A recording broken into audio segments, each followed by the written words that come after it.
Welcome to the Culture Lab. I'm your host, Aga Bajer. This podcast helps you turn your company culture into rocket fuel for meaningful growth. It explores how we can make the word work synonymous with fun, meaning, and belonging.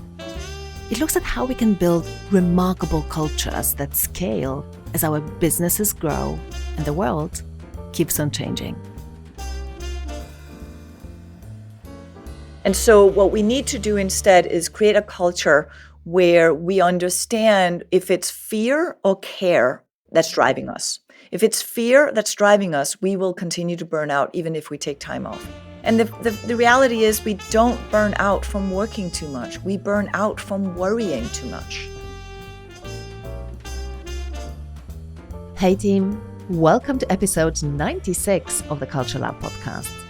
This episode is brought to you by CultureBrained, a one-of-a-kind global community for leaders and culture champions who want to learn new ways of cultivating remarkable cultures at scale in this brave new world of remote and hybrid work.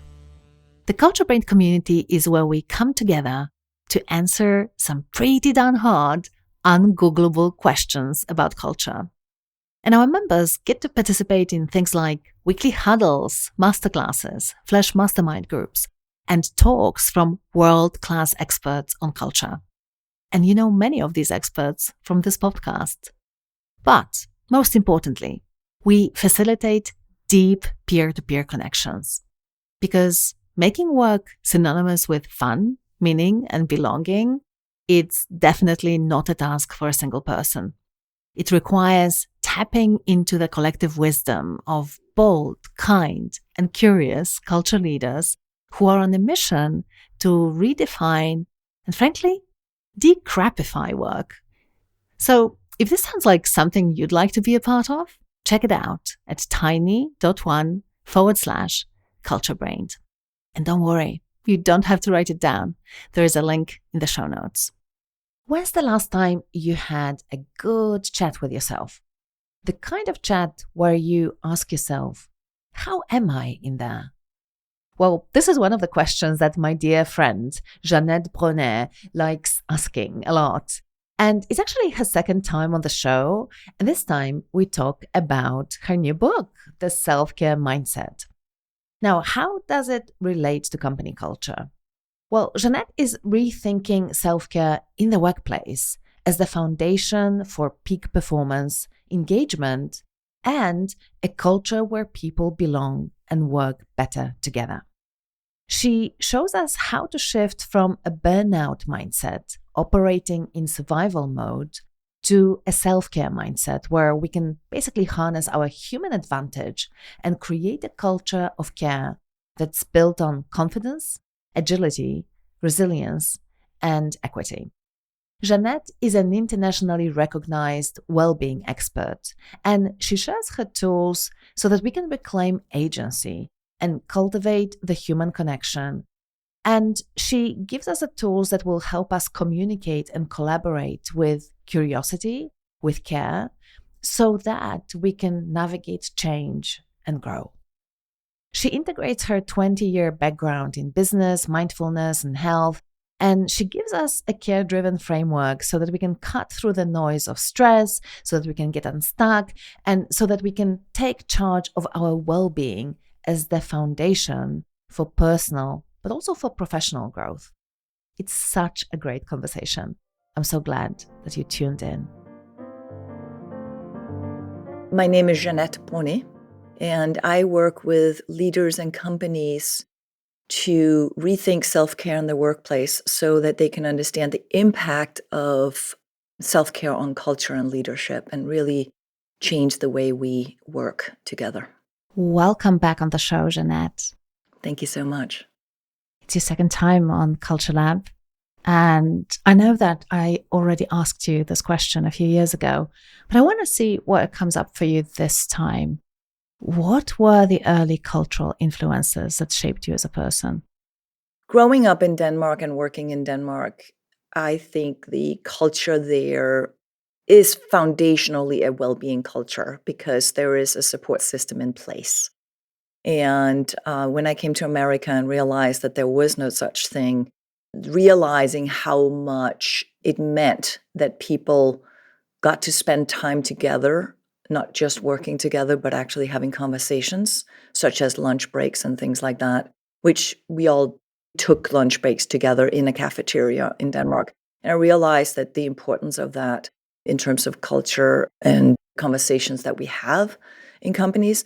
And then also my dad, who always talked about listening as being the most important skill, especially for a leader. Yeah, I live in Europe as well, and it's really unthinkable to have your lunch at your desk, as it often happens in the US. And people do spend time together at work. Of course, now post-pandemic, that has changed, but I definitely relate to that and grew up in a similar environment. So you have a new book coming out soon. Congrats. That's super exciting. Thank you very much. I do. Yeah, and it's called The Self-Care Mindset.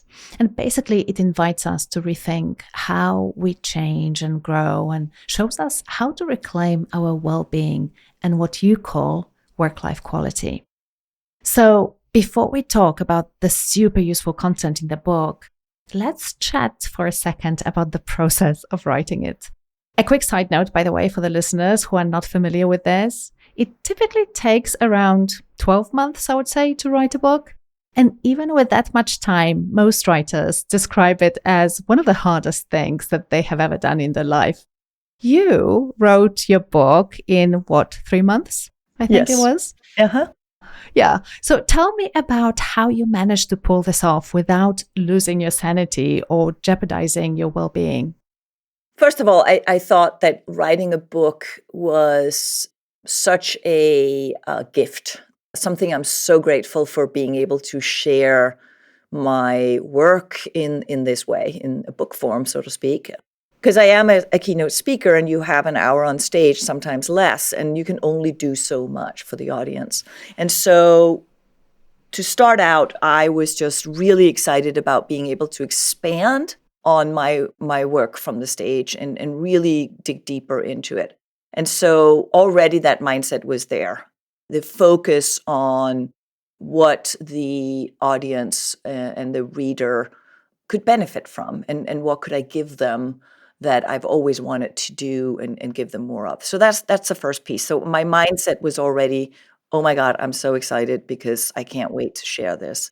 And as you will learn in the book, is that shifting our mindset based on our intention fuels attention. And so I could keep going back to the intention fueling my attention and therefore keeping my focus on what does my audience need instead of the inner critic coming in and starting to argue with me about is it good enough or not, and so on and so forth.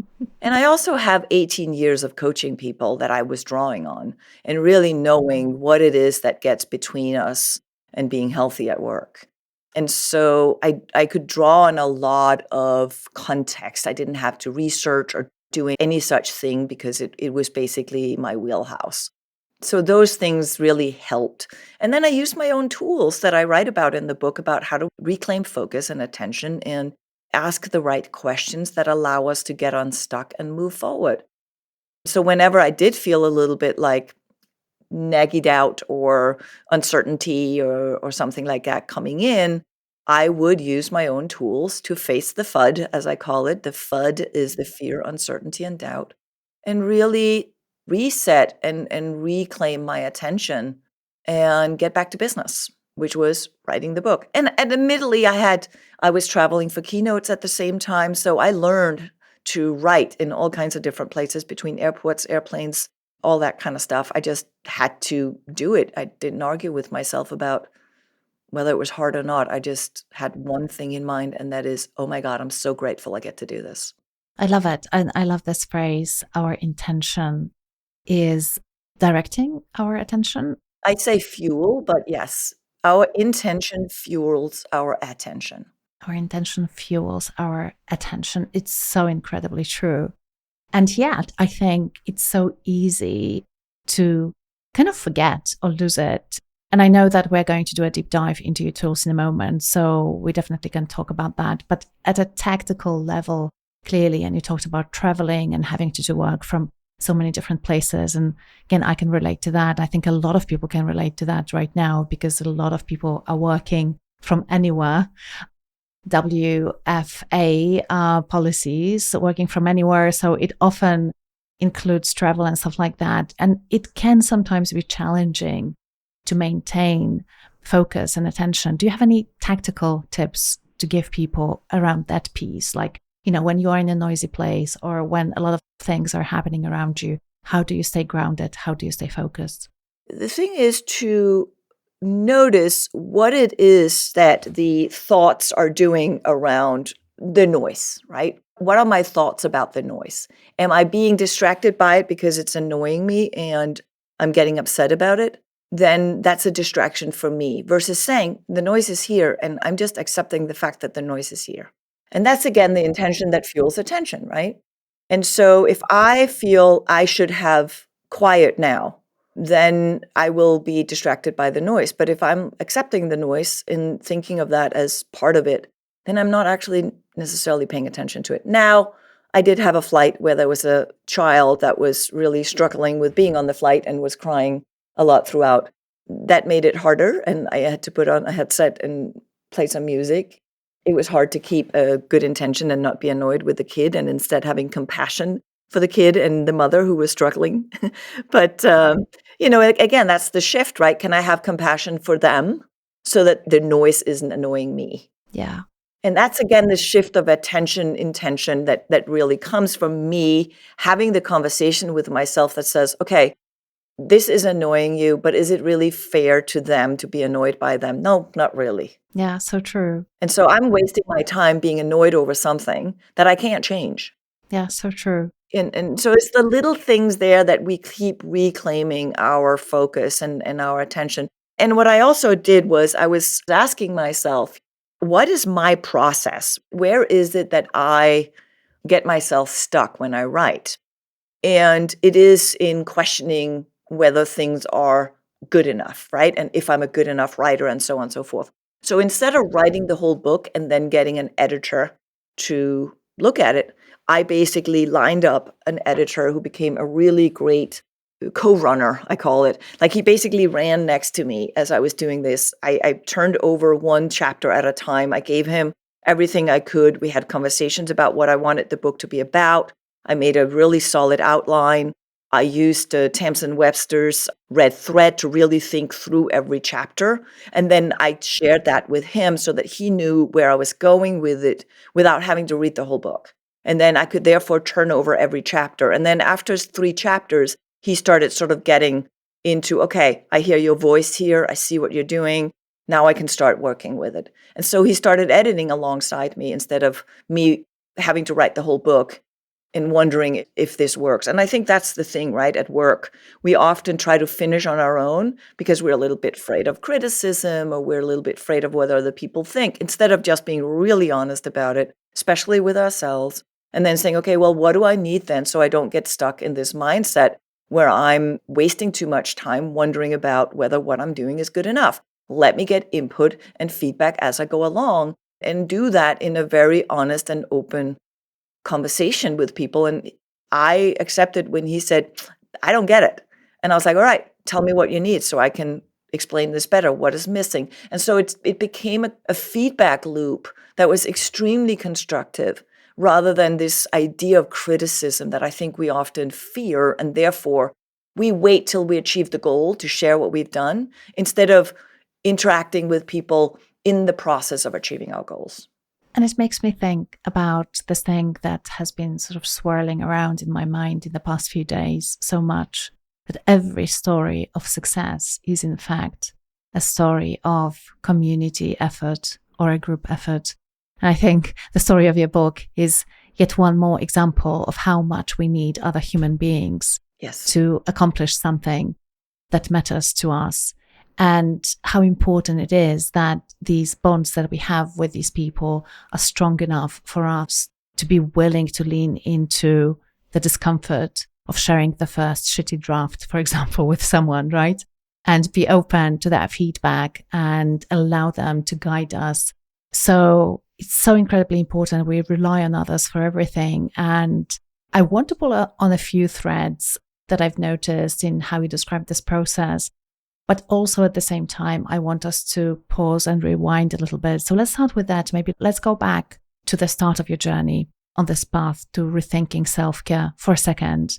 And then I'll circle back and pull on these threads. You've mentioned your dad, and I know that you cared for your dad prior to his passing. Yes. And in the book, you say that it was the most difficult, yet most beautiful time in your life. So I'm curious, Jeanette, what were the key lessons you learned from that experience? The most important thing that comes up when I think about that time is the honesty. The true honesty in the conversations we had. Because it was difficult, because we had to face the fact that he was dying and there was nothing we could do, and it's the most powerless I've ever felt. But the thing I could feel I had some sense of agency over was how we were together every day, how we spent our time together. And it took a little time for me to learn that I wasn't caring for him as much as I was showing him how much I cared about him. That changed the dynamic in our relationship. He said one day, he said, "Can you stop cleaning and running around doing all these things? I just want you to sit here and talk to me. I want you to hold my hand and just care about me, not for me," he said. And it shifted my understanding of human relationships completely. Wow, Completely. that is so powerful. And I know that you talk about this in the context of the workplace and how important it is to be able to demonstrate that we actually care about other people, not just for them, especially when it comes to people who have a leadership role. Can you unpack this a little bit for us? How does it manifest at work? And what is needed for leaders to be able to embrace that mindset of caring about people, not just caring for people or the business? Yes, the thing that really is shifting, I think, is when we talk about a well-being culture, we've sort of looked at it as giving people more well-being support, well-being programs, and things like that. And I think those things are essential, but that it doesn't stop there. That's not a well-being culture. That's a culture where people have access to the things they need, yes. But a well-being culture is really built on human relationships. Culture is about human relationships, which comes down to our conversations. And when I said honesty before, one of the things that happened with my dad was that we had to be really honest about some things that we had never talked about. And sitting with that and being able to sit with the discomfort of the honesty that came through in those conversations was the shift. That was the change, right? And so often when we have conversations, especially as a leader, we often think that we have to help people not struggle, help people not suffer, help people fix the problem, rather than allowing that space and that pause where we give the other person, the person we're listening to, some time to think, how do they reclaim agency? Ask them what they need so that they can reclaim agency. And so when we care for people, we tend to just fix it and help them and tell them what to do, instead of really spending just a few more minutes to listen with them and allow them to feel that what they're going through matters and that they matter, that it's not just the problem they're trying to fix that matters. There's a shift in what matters here, right, too. And as you know very well, is that we all want to matter. We all need to matter to grow. We all need to feel we matter and be seen, to feel that we belong. That's the essential key thing to creating not only a healthy culture, but also actually a thriving, high-performance workplace. And so being able to have these conversations is the essence of good leadership, as far as I'm concerned, but it's also what changes a culture and holds it up. And it's the kind of conversation that isn't stuck in just discussing the problem, but reclaiming agency over the problem so that people feel that they rise out of the struggle or the problem or whatever they're trying to solve, rather than let's just fix it and move on, but really understand the process of how to think differently. That's what a lot of people are looking for is in their growth process, is learning how to solve problems in a way where they feel they have reclaimed agency. And that needs the support of a leader. This is so profound, Jeanette, and that shift from the conditioning that I think that we've all been subject to. And really, I think the higher you go up the ladder, it's actually, for a lot of people, about fixing problems. And they feel like they've been rewarded with this new position, a leadership position, because they are such great problem fixers. First of all, it's obviously very hard not to kick into gear when you are faced with yet another problem and not start helping people fix it or actually fix it for them.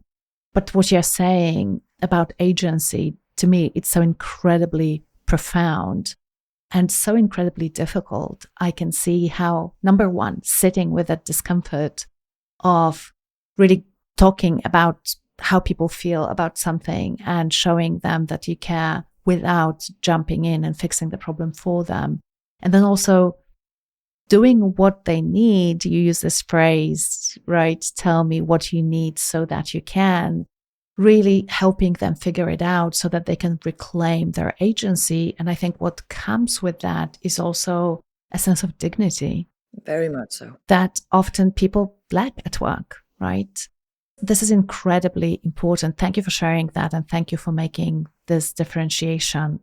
And so I wonder, because people might be listening to this and going, yeah, I kind of get that it's important. And at the same time, I just want to put a little bit more meat on the bones here and maybe give people a little bit of practical guidance and advice on what specifically can you do as a leader to stay with the discomfort and to help your people to reclaim their agency. Yeah, one of the tools I share in the book is power pausing. And that pause to just listen for a moment before we react is essential in creating any kind of change, any kind of growth. Because without the pause, we fall back into old habit, we react. And when we react, when we're stressed, we do what we've always done. We play it safe, and we fall back on our automatic behaviors and our automatic habits. And that's just how the mind works, right? It goes and finds the quick answer. That's the automatic reaction that we have. So pausing for a moment, which could be, let me just exhale here and take a breath so my nervous system can calm down and come back into my body where I feel grounded, instead of the spinning mind that is looking for trouble, looking for what's not working, trying to stay safe. So when we're under stress and cortisol is flooding our system, we need that pause to allow just the nervous system to come back down.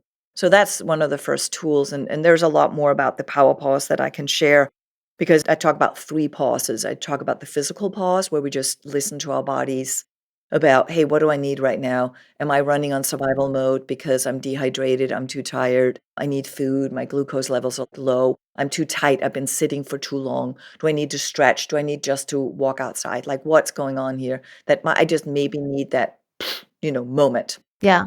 I love this question, Jeanette, that you ask sometimes. How am I doing in there, right? Like just having a look inside and really asking ourselves, because often we don't. And yeah, sometimes it's necessary, because unless we tend to our own needs, we won't be able to be supportive of others. And so I get that. So sometimes the pause is actually the physical pause and looking inside and asking ourselves, what do I need so that I can ground myself? Yeah. And the reality is, if you want to listen to other people, you can't have a busy mind. True. Like, you cannot be running on survival mode, scared, afraid, fear-driven, whatever it is that our survival mode is triggered by, nervous about deadlines, like whatever it is that basically becomes a fear-driven approach, right? And a lot of cultures have been running on fear for a long time. It's been part of our heritage, so to speak, is to run on fear, right? We've been pushing people harder. Yeah, it's part of our corporate life. And I think it's also part of our wiring as human beings. We are wired to look out for danger. and kick into that mode, survival mode, as you say, especially when we feel stressed. So it makes total sense to me that the first step that we need to take is really calm our nervous system to even be able to show up in a quality way for our people. And so could that mean taking a break? Could that mean sometimes walking away from a situation so that you can, calm down and then come back so that you can show up in a way that is going to be constructive? Yeah, that's the emotional pause we get to then, right? So we might have the physical pause that just says, listen, my system is just not, there's no circulation in my system. I'm becoming tight, irritable, uncomfortable, like all of this, that we're just basically, we're hyper-focused and we're hyper-focused on the wrong problem. We're trying to fix the wrong problem because we're fixing what's not working rather than pausing for that moment and asking, what are we trying to achieve here, right? So that physical pause can simply be, like, I hear it all the time. People are not even drinking enough water all day long because they don't have time to go to the bathroom. That alone is such a misunderstanding of what happens to our mind when we're dehydrated. And that's such a simple thing, right? But that could be the power pause of the physical power pause is just like, hey, listen, I need to go fill up on water here because I'm starting to get foggy and I'm starting to get irritable and I'm starting to feel impatient, right? Nobody wants to enter a meeting like that or hangry. And so it could be that, right? The emotional power pause is the one that says, hey, how am I feeling in there? Like, what are my emotions at? So there's that physical stress that's just running on automatic survival mode. Then there's more of that emotional stress that says, like, what's going on for me? Am I nervous? Am I feeling anxious? Am I feeling irritable? What am I feeling in here? And how can I use that as information to not only know what I need, but also maybe engage better and therefore connect and communicate better with the people I'm about to have a meeting with? So if there's, for example, an anxiety going on about something and our mind is distracted because we need to solve a problem, we're feeling really anxious about it, we're not going to pay attention in the next meeting. Totally. It reminds me of Buddhism and the paths to mindfulness, which I think the first one is through our body and body awareness. And the second one is I think it's called emotional tonality. Yes. Which talks about positive, negative, and kind of neutral. You talk about it in a little bit more granular way. So would you suggest that we actually try to acknowledge and name and label our emotions, the emotions that we're feeling in the moment? Yes, and I will say it's more the felt sense of the emotion. A lot of times people are trying to track the emotion and be like, what's bothering me? And I don't know that we have time for that in the middle of the day. So we could just recognize I'm feeling really anxious right now, and then ask, what do I need so I can feel a little bit more calm and focused? So we've acknowledged how we feel. We're not dismissing it, but we're also not starting to go into a whole thing about who is making me feel this, why am I feeling this, because we don't have time for that right now. So the power pause is that small moment where we just acknowledge it so that it's feeling heard and seen, just like we want to feel heard and seen, so do our emotions. But we're using them to be like, I'm distracted, I'm feeling anxious. What do I need so I can feel more confident? And it may be that we need to say to the next meeting, listen, I need 5 more minutes because I just need to make a phone call. Yeah. So that I can pay full attention to our meeting. Is that okay? Right? That's part of communicating what we need. And I don't think anybody's going to say, no, I need you to be here right now for this meeting. And I don't need you to pay attention. I just want you to be there. Like, nobody's going to do that. 99% of the times, people will be totally okay with that. And again, I think it goes to FUD, right? Sometimes we just fear that it won't be okay, but actually no one cares. 5 minutes, it's totally okay.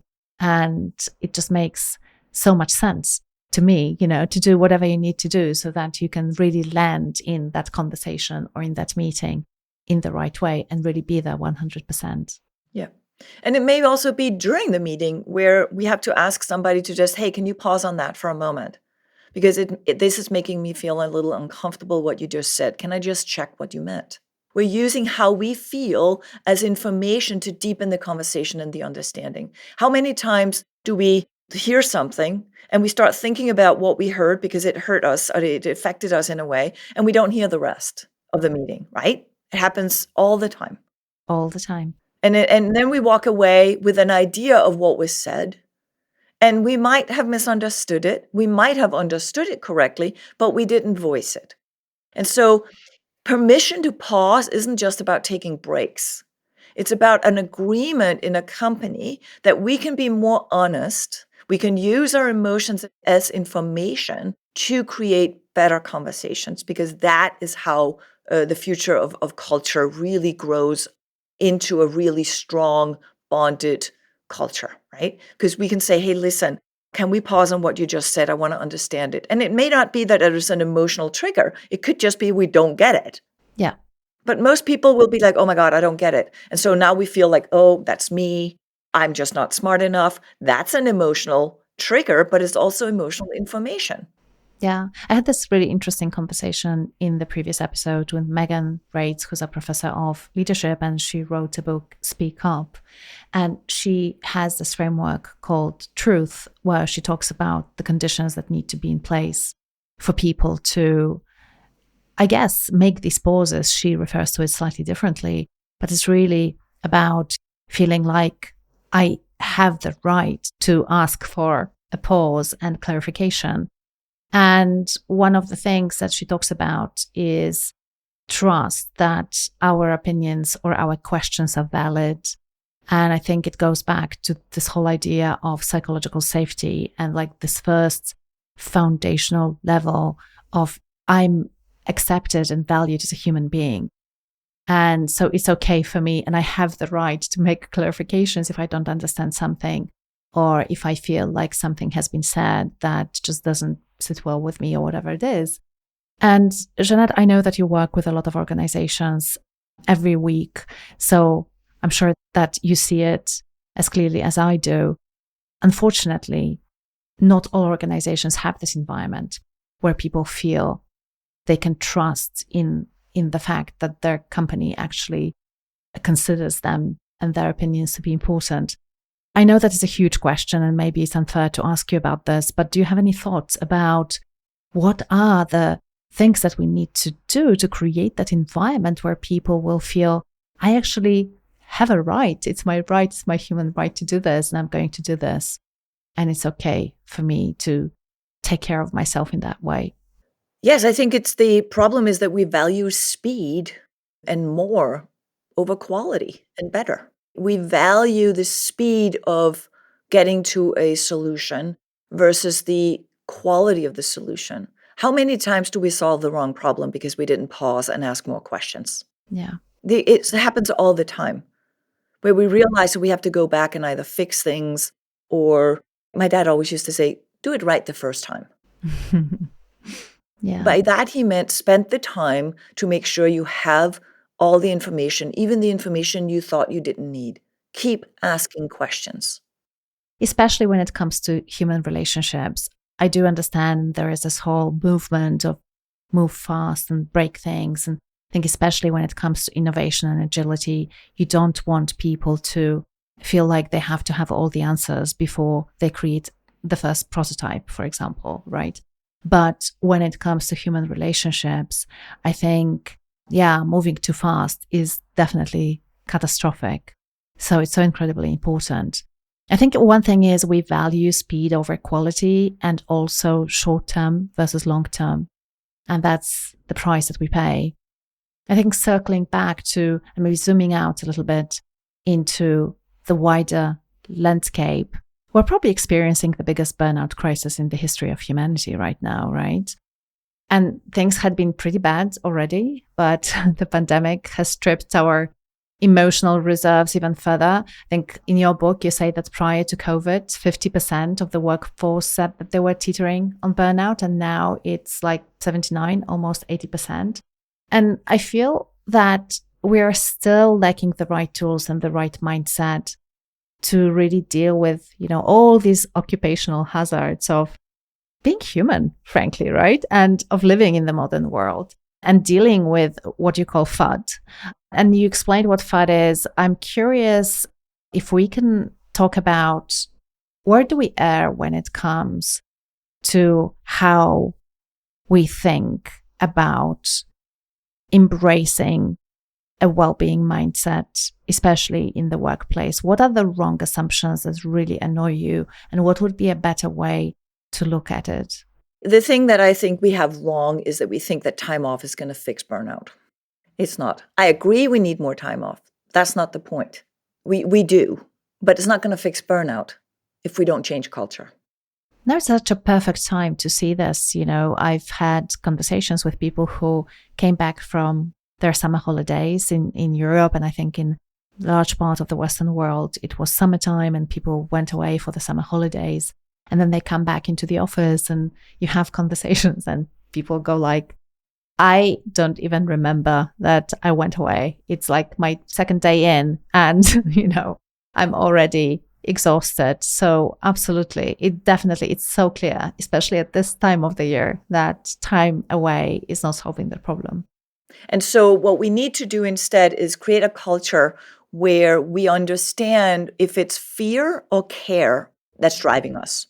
If it's fear that's driving us, we will continue to burn out even if we take time off.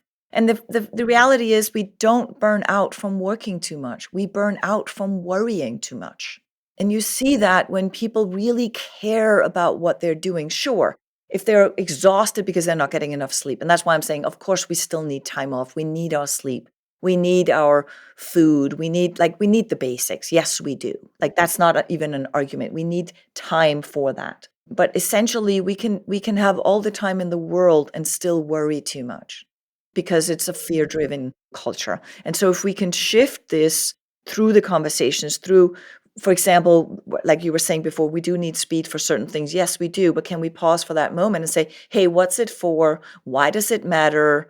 How are we going to use this? Ask some of those questions so we get the framework for it. Like some of the Seth Godin questions, right? Like the marketing questions that he always asks, what's it for? Who is it for? What are we trying to solve? Those are such perfect questions in culture as well when we're trying to solve a problem. And if we can align people in a way that FUD, where we're guessing, where we're running on fear, uncertainty, and doubt all the time because we don't feel that we're supported. We don't feel we're being heard. We don't feel we can ask questions. We think we're going to get judged if we're asking, hey, can I get more information about this? Or, hey, I need help with that. We think that we're going to be looked down on for all of those things. Then we're creating a culture where we're spending way too much time worrying rather than solving the problem.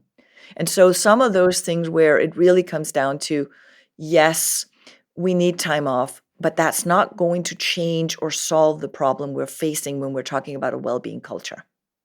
A well-being culture is about learning how to have better conversations by pausing, being curious, ask more questions, and using the self-care mindset to get in alignment with ourselves before we just lash out at other people. I'd love for our listeners to be going away with a practical tool and a framework that they can use. And you have a wonderful one that is easy to remember, the CARE framework. And you've already discussed some of the elements of this framework. So let's talk about this. What are those 4 questions that we can use to help ourselves to really focus on what's important, to pause, so that we can then show up in a more powerful, more effective way with others or to our problem solving? Yes. So CARE stands for self-communication, self-awareness, self-responsibility, and self-expression. So in the book, I obviously explain a lot more about what that means. But the 4 questions are, who is thinking right now? Is it my inner critic that's in my mind here, or is it my inner coach? How can I transform my inner critic to my inner coach? So that first question is, who's thinking?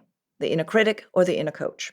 Instead of being critical, can I be curious and constructive? The next one is, how am I feeling in there? What is my emotions telling me? Right? And you can see how this is overlapping with power pausing, right? And so what are my feelings telling me? What are my emotions telling me about what I need to pay attention to? That's the self-awareness part. Yes, that's the self-awareness part. And then self-responsibility is asking that question, what do I need so that I can? And so a lot of times we start then explaining why it can't happen. We yes, but ourselves. Yes, but I can't because. I need this, but I can't because. Well, given the circumstances, what do you need so that you can? And how can you then shift things and build a support system that allows you to still feel supported based on what's going on right now? Because we can all be like, yes, I need more vacation. Yeah, but that's not going to help you right now. And it's really bringing it into this moment So that these are not overall questions, it could be, to plan our life. It could be. But in the small moments, we can use these questions just to get recentered. And then the last one is self-expression. How do I ask for what I need, or how do I communicate boundaries? For example, hey, I need 5 minutes so I can better pay attention in our meeting because something just came up. And so it's important that we use I need because so that I can as part of the way we then express ourselves. And that is how we then also feel that empowerment. We need to cultivate that empathy that says, of course, we all have needs. So if you line all those 4 questions up, it could basically become a sentence. Hey, who's thinking right now? Am I stuck in my inner critic? How can I go to my inner coach? How am I feeling in there? The self-awareness. How am I feeling in there? How can I use emotions as information? And then how do I take responsibility for what I need by, for example, asking for it? That's the self-responsibility. What do I need? And then how do I ask for what I need? How do I communicate what I need? We also hear it a lot of times when people come home, right? Or end the workday and they are worn out, stressed, and impatient. And a spouse or a partner gets the riff of it. Instead of saying, listen, I need 5 minutes to just disconnect from my workday and reconnect with you. So can I just walk away for 5 minutes here? But we think that it's expected of us to engage immediately. Yeah, we do. And sometimes even when we ask for it, we don't get it. That can happen as well. And I wonder whether you have any tips. I mean, I'm thinking of all these family situations where I think boundaries are way more porous than at work, probably. And I think especially in families, especially with kids, it can be challenging. Do you have any advice? Do you have any tactical tips around what people can do if they do self-express, if they do ask for what they need, but they're not getting it? Yeah, I think number one is to add the so that I can, so that it becomes I need because, like I need 5 minutes because I'm really distracted and tired right now, so that I can be fully present to you afterwards. So we talk about what's in it for them. Right. So we need to put it into their perspective and their mindset. And so, for example, if it's a kid, hey, listen, I need 5 minutes so I can listen to how your day was and pay full attention. And so we can train, it might not happen on the first go, right? But we can train ourselves to express in that way so that we show that it's a relationship we're focusing on. It's not just, I need this for me. Self-care isn't so much about self as it is about care. And we care better together. We share care, right? And so we can care better about and for other people if we feel better about and for ourselves, right? And so this care is shared. And we can also say to kids, for example, hey, I need to just go and shake off the workday. Do you want to come for a walk with me? Right? We can ask kids to do something with us. And then they get used to using these boundaries as well and learning that recovery is an important part of performance. I love that. So little by little, we can have these conversations that shift and change how we engage and interact with other people, and therefore how we also therefore make better decisions that work for us and for other people as well. And that's that mental pause, right? Now we get to that mental mindset that says, how do we grow? How do we collaborate? How do we create better solutions because we have gone through this process of checking in with ourselves, basically. Yeah, that makes total sense. And thank you so much, Jeanette. I really, really love it. And I think there's so much really useful practical stuff that we have discussed in this conversation that people can use, which is wonderful because this is, I think, predominantly why people tune in. They want these actionable insights that they can put immediately to use. I want us to shift gears and move to the next section of our conversation where we take questions from our listeners. So the first question is from Dorota. She is a member of our CultureBrained community. And actually, recently, we have reposted the wonderful masterclass that you ran for us in the CultureBrained community, I think a year ago. And she enjoyed it hugely. And so she has a question for you now. Hi, Jeanette. I'm Dorota Petrowska. And I loved your Rethinking Self-Care Masterclass that Aka just reposted for us. And I'd love to ask you one question that goes beyond, let's say, individual self-care, although I really very much believe in living and promoting it. And this is what I also try to do in everyday life. However, I think that I'd love to go one step further with my leadership team, even if these are to be some baby steps. I'd love to ask you if you know of any good routines, rituals that we could incorporate in our everyday ways of working as a leadership team to help everyone also self-care properly and to hold each other accountable for self-care and in the leadership team. We have our weekly rituals, monthly rituals, both operational, strategic, developmental. And I thought how I could best incorporate self-care into those routines so that we can really foster it and later on cascade it better down our teams. Thank you very much for entertaining my question. The thing that really comes to mind here first is to learn to pause together. And as a leadership team, allow the silence. Allow the moments of silence where people can digest and just process what is being said and give a little space before people are asked to answer. Because if we can practice that as a leadership team with each other, we can start practicing it with our teams too. And giving space for thinking and therefore create more clarity around how we communicate and therefore also ask more questions. That kind of power pausing is very powerful. We can also start meetings by saying, is there anything we need to pause on here and let go of before we start this meeting? We can finish the meeting by saying, is there anything left unsaid that we need to just pause on here before we finish? So there is all of these little ways that we can use the power pause in meetings together and practice that as a language. I think that's the whole thing about this self-care mindset is that it becomes a new language that we can use together. And the other thing also is to start ending meetings with a 5-minute pause between the next meeting so that we don't go back to back. And so that we really allow that little bit of recovery time and prep time. And recognizing that even though we then tend to go over and because we can, but just realizing that the more we stack up meetings back to back to back throughout the day, the more exhausted we get. Because remember, intention fuels attention, and our attention gets exhausted because we're constantly on. And we need a little bit of that off before it needs to become a whole long break, right? We need like those small moments of off, switch off. And so even in a meeting that doesn't feel so stressful while we're in conversation, if we can allow a little bit of stillness between answering, I think is a really good practice. And it allows people who normally don't speak up fast to feel that there's space for them to speak up too. Yeah, I love that. You can almost set some boundaries, like saying, okay, let's reflect on it for 1 minute and then we'll discuss. And then you give space for people who don't answer so quickly to reflect a little bit. I think especially introverts really appreciate that. And I've seen organizations implement that. So there's a little bit more structure, and sometimes it can feel a little bit rigid, but actually it really helps to equalize opportunities to speak up in those meetings or come up with ideas.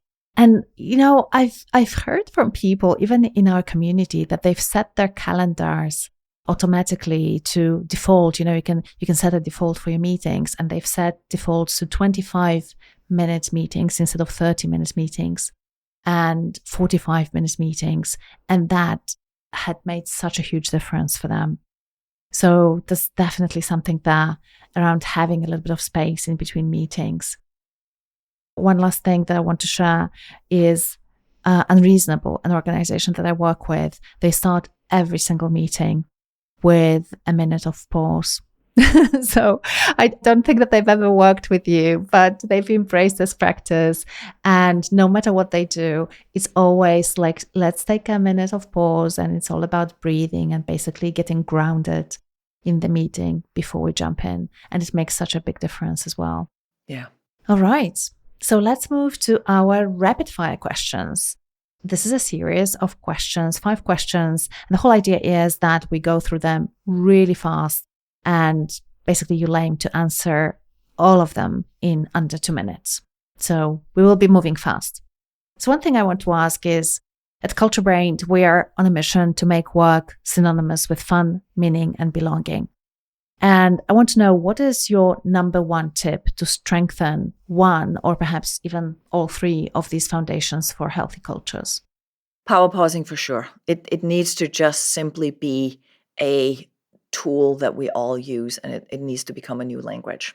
What are the signs that a company culture needs some work or perhaps even a major overhaul? That people don't listen and they don't know how to hold a constructive conversation. That people don't speak up because they don't feel listened to. What company do you admire for the culture, if there is one, and why? I'm not sure I can answer that right now because I work with so many companies that have such great intention for really creating care-driven cultures. And I work with them on a leadership level. And for me to know if it actually works and changes, I need a little more time and I need to work with their people as well. So I'm going to hold off on that one. Okay, fair enough. What books on culture or on leadership would you recommend to our listeners? I will recommend books that are based on conversations, like how do we cultivate better connection and conversation. There's a new book coming out that's called Speak Easy from a friend of mine called Lou Diamond, which is, I'm expecting a lot from that book. There's also a great book called Making Conversation from Fred Dust. And I like those books because they are about, how do we cultivate better conversations in general. Love and Work by Marcus Buckingham has a lot of that sort of, how do we connect with what we care about? And I recently read a book. After I wrote my book, I realized I should have connected with Steve Magness about his book, Do Hard Things, because so much of what he talks about overlaps with the self-care mindset. So it's really super interesting to read that book. And then I also think that The Lovable Leader by Jeff Gibbert is very good. And I always love Cy Wakeman's approach to the no ego, no drama. Yeah, she's great. Oh my gosh, so many great recommendations. We're going to put all these links in the show notes. And also, most importantly, we're going to put the link to your book because it's already available for pre-order. Is that right, Jeanette? Yes, it is. It is already available for pre-order, and I'm very excited about that book. I'm so proud of being able to do that. Yes, you should be. Yeah, it's an amazing book. It's an incredible tool, and I would definitely recommend it to everyone, not just if you're interested in personal self-care, but really how you can create that environment and cultivate a culture of self-care for everyone in your team. Jeanette, if people loved what they heard and if they want to learn more about you, about your work, apart from the book, what are the best online places they should go to? How can they get in touch with you? Jeanette Bronée. JeanetteBronée.com, Jeanette Bronée anywhere, everywhere. I think I am the only one in the world with that name, so I am findable. This is so cool. Yeah, so there's so many names that unfortunately are not very unique. But yes, you do have a very unique name, so it should be pretty easy. Jeanette, my friend, I enjoyed this conversation so much. I know that we could have spoken for 2 more hours and still wouldn't have done justice to the topic.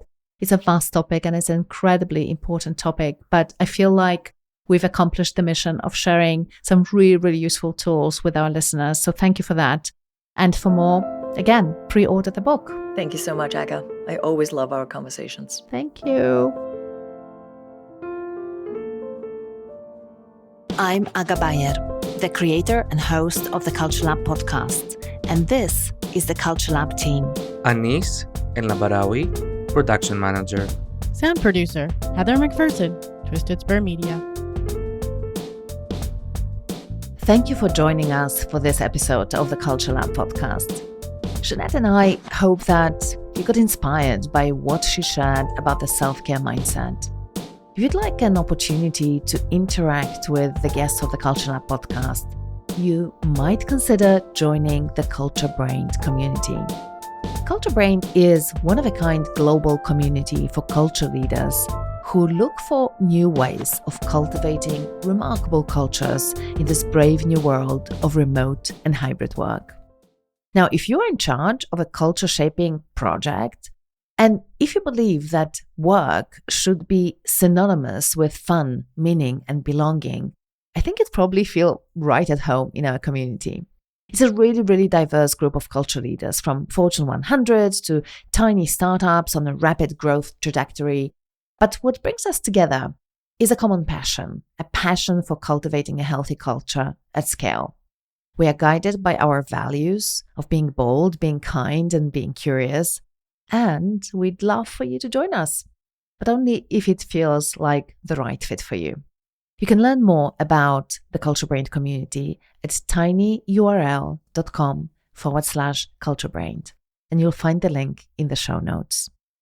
And now it's time for the preview of our next episode.